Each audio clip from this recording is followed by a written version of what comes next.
Sir Jim Ratcliffe is really doing things at the club of Man United that we've always gonna hate to take off.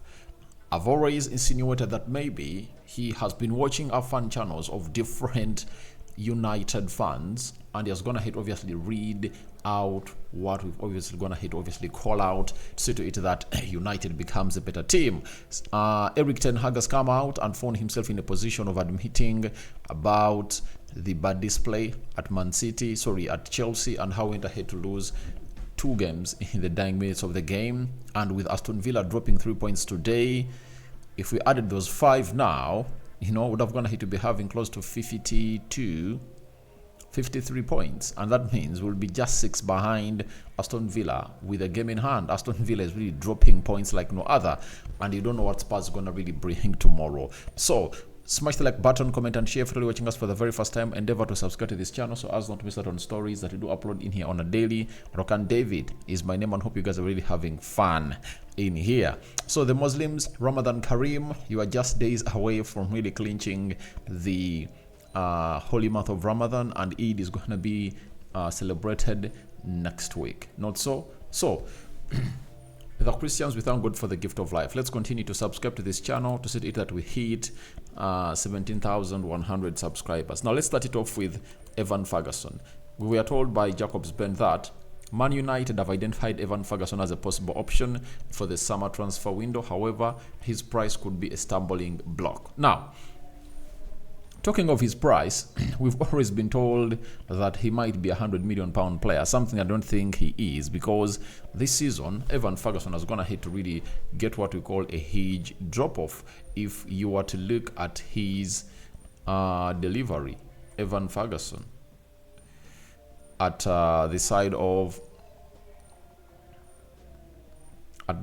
Brighton this season, he hasn't been that exciting player like he was. He was going to hit to play 27 games, scored 6 goals and 0 assists. Last season, 19 games and 6 assists. But injuries have gone ahead to be part of his career, and that is one of the most worrying bits about him. But if he really continues to come back and really scores his goals, he might be that kind of player that they might really allow to be sold at around £80 million.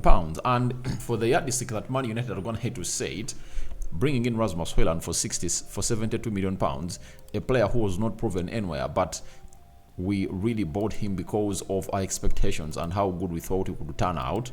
Then Brighton can, based on that, and say, right, get us £80 million for Evan Ferguson. And I think that will be a very good signing for the club of Man United. I've already told you that I don't want players like Victor Osimhen, I don't want Ivan Toney, I don't want Vlahovic. I want a young player, like you see Evan Ferguson, 19 years of age, who is going to come out and compete with Rasmus Højlund at a very high level of this kind of game that is being played at Old Trafford. Because when you get in a young player, 19 years of age, meaning that Rasmus Højlund is, I think now, is it 21 years of age, right? So Evan Ferguson comes in through the age of 19, because he's 19 years of age, and in October this year he's going to be making 20, meaning that we are going to be having a better player that can come out and really outcompete him to the level. So I really fancy what he's really talking about. Talking about the price being a stumbling block, I don't think there is a price of a player like Evan Ferguson, if at all United are really ready to obviously take him on, that they can fail to obviously bring him in. That is it. And if Sir Jim Ratcliffe is an admirer, then he deserves the best to see to it that he signs the player and obviously brings him at the club of Man United. Jacob's Ben went ahead to tell us that if United can find a way around the FFP issues, they expect to pursue Evan Ferguson. Sir Jim Ratcliffe views Evan Ferguson as a long-term investment given his age and peer experience, and he ticks the boxes of the type of player he wants to bring to the club of Man United. Obviously, he wants to bring in young stars. He wants to emulate what Arsenal went ahead to do. When you look at Arsenal, what they did, most of the players they first brought in, they've been young. Gabriel Magalhaes came in at the age of 21. When you look at Benjamin White, he was, I think, 23 by the time they signed him. Jesus, 25. Zinchenko, 25. Saliba, look, 21 years of age. Kai Havertz is 24. Then Kai Havertz is 24. Julian Timber is like 22, 23. So all the players they've gonna hit to bring in. Declan Rice is 24. He's just gonna hit to make 25. They are just not yet gonna hit to hit their prime. That's the beauty of the side of Arsenal. The Fabio Vieira's came in through the age of 21. So you will want to obviously have players like Martin Odegaard. He has just gonna hit to make 20. He's going to make his 25 or 26. He's 25, and they brought him in when he was like 23 years of age. That's the beauty of a team like Arsenal, and that's why they really get you when you really come in to really put in a shift as a player for that side. So if at all is getting in these young stars, I'm really excited and intrigued. But talking about the FFP, I think it will depend on how we really sell. We have money to get from players that you're supposed to sell and really see to it that Man United gets in more money. Unless otherwise, he's not going to be good at really releasing players. For example, in the central defense, we have Harry Maguire who can get us £30 million. After that, you can sell Bissaka to get you £30 million. That is £60 million. There is Scott McTominay who can get us 40. That is £100 million for Scott McTominay. You're having Ericsson who can get you like £5 million. That is £105 million for you in there. And you come out and really ask yourself exactly what a player like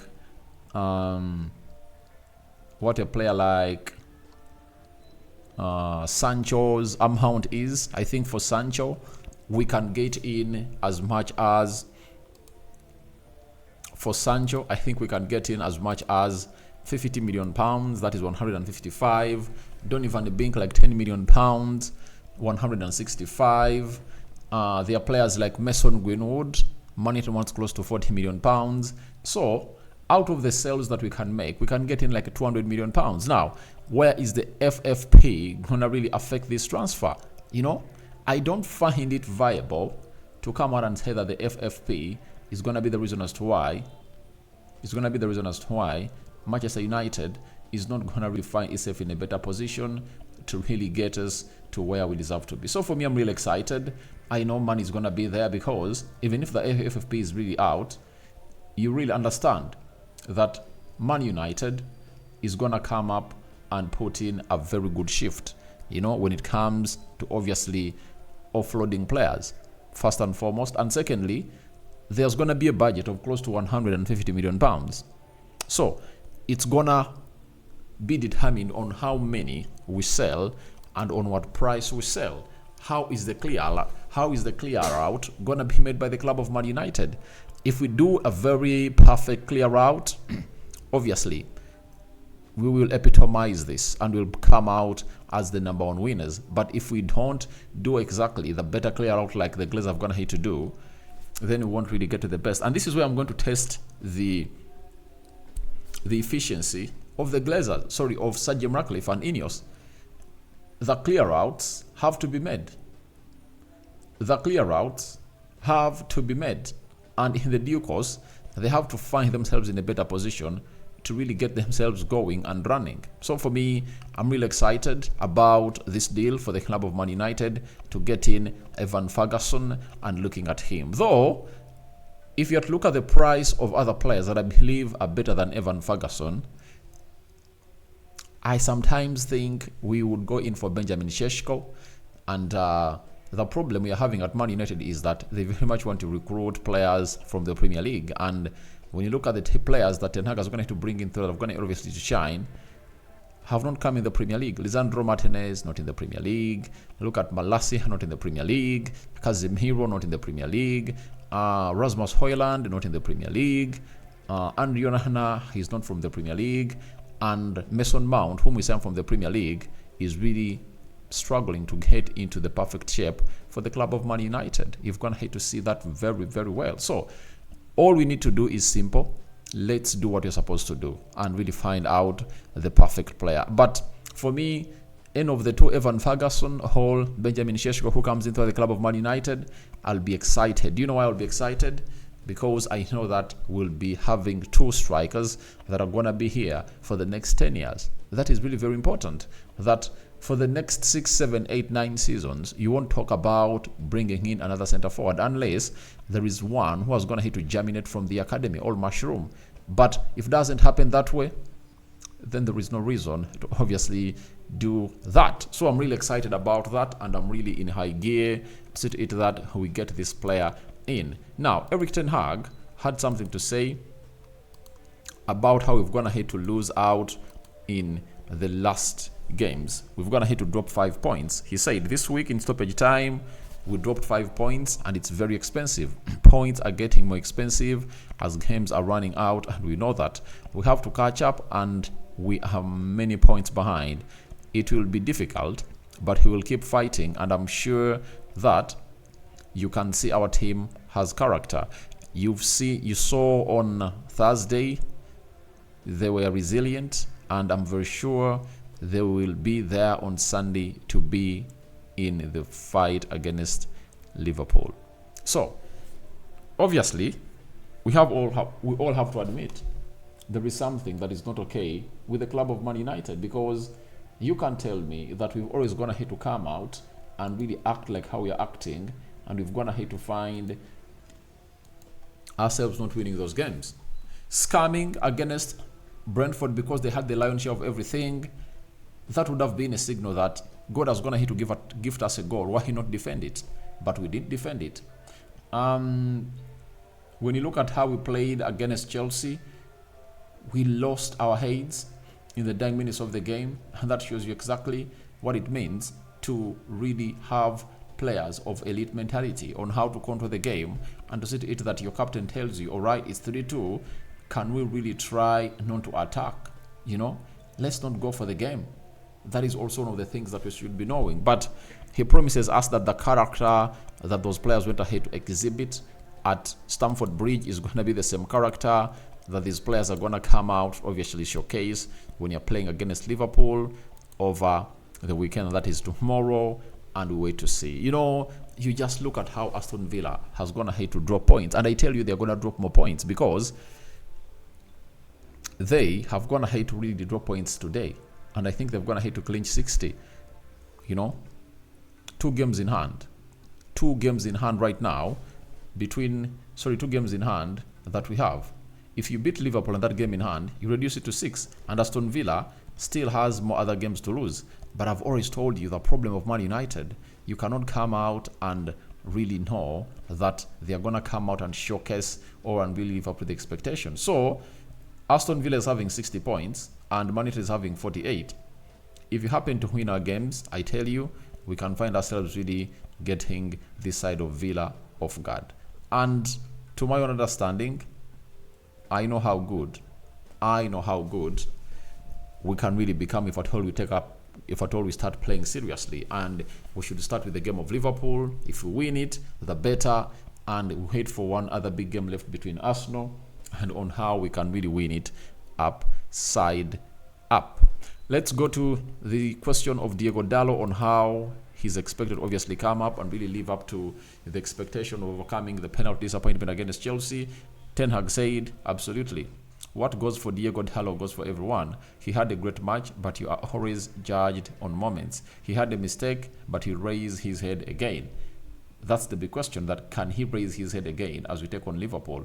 The last time we played against Liverpool, he got a red card and he missed out on one game. Then he later returned. Now, he's playing against Liverpool after having gone ahead to give a gift to the side of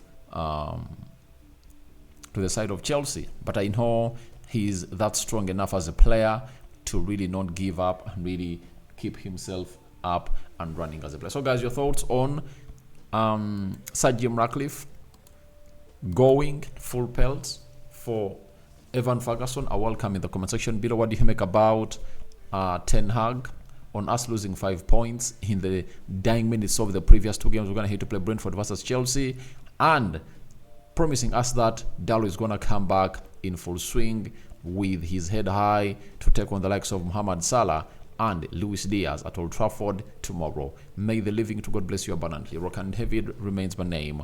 I sign out. See you later. The Muslims, Ramadan Kareem. Ciao, ciao.